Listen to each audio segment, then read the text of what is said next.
আমরা ভাড়ায় গাড়ি চালাইতে হয়।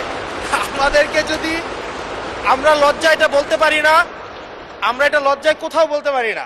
এখন মানুষের কাছে যাওয়ার জন্য যদি একটা গাড়ির ব্যবস্থা করে দেয় তাইলে আমাদের জন্য একটু সুবিধা হয়, মানুষের কাছে একটু যাইতে পারি।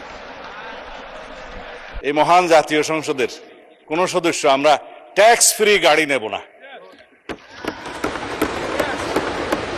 এইটা মাননীয় সদস্য বাদে বাকি সবাই চালিয়ে দিছে, কিন্তু আমাদের মাননীয় সদস্য ছাড়া দিছে। কি আবুল হাসান আব্দুল্লাহ, কি কথা বলতেই হবে, বলেন বলেন।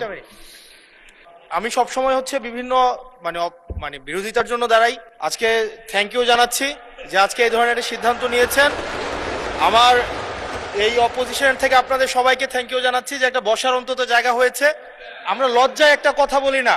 এখন এই পার্লামেন্টের সেকেন্ড মোস্ট জুনিয়র হিসেবে একটা কথা বলছি মানে আপনাদেরকে, সেটা হচ্ছে যে আমাদের একটা ইউনো মহোদয়ের একটা গাড়ি থাকে, উপজেলা চেয়ারম্যানের একটা গাড়ি থাকে, আমরা ভাড়ায় গাড়ি চালাইতে হয়।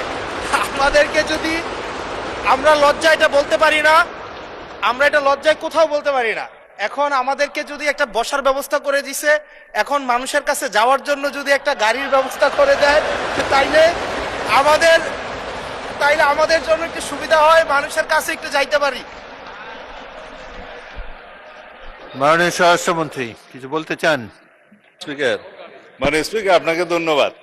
আজকে এমপিদের প্রাপ্তির পরে অপ্রাপ্তির খবরটা বলতে চাচ্ছিলাম না।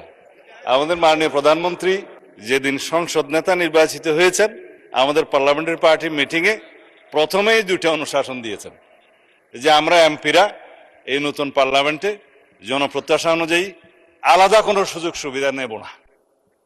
সেই হিসাবে তিনি অনুশাসন দিয়েছেন। একটা আইন আছে, এটা সংসদ বিষয়ক মন্ত্রণালয়ের অধীনে সংসদ সচিবালয় থেকেই লিড করবে। এই আইনে আমরা একটা সংশোধনী আনবো যে এই মহান জাতীয় সংসদের কোন সদস্য আমরা ট্যাক্স ফ্রি গাড়ি নেব না। এইটা মাননীয় সদস্য বাদে বাকি সবাই চালিয়ে দিছে, কিন্তু আমাদের মাননীয় সদস্য ছাড়া দিছে।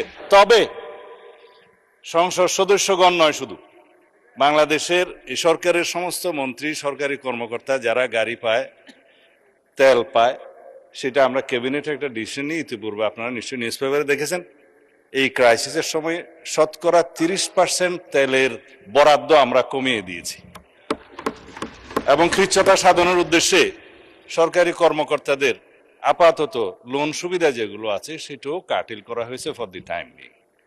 এই সমস্ত এগুলো আমরা সবই জনবান্ধব এবং জনপ্রত্যাশা অনুযায়ী যাচ্ছি, আমাদের মাননীয় প্রধানমন্ত্রীর নির্দেশনা অনুযায়ী। মাননীয় সংসদ সদস্য নিশ্চয়ই অফিস পেয়ে খুশি হয়েছেন, আবার গাড়ি না পেলে নাখুশ হবেন। তো সেই জন্য কিভাবে কি করা যায় সংসদ সদস্যদের যানবাহনের ব্যবস্থা, সেটা আলাদাভাবে আলাপ আলোচনা করে সরকারি দল বিরোধী দল একটা বিহিত ব্যবস্থা করার জন্য আমি মাননীয় প্রধানমন্ত্রীকে অনুরোধ জানাচ্ছি। ধন্যবাদ।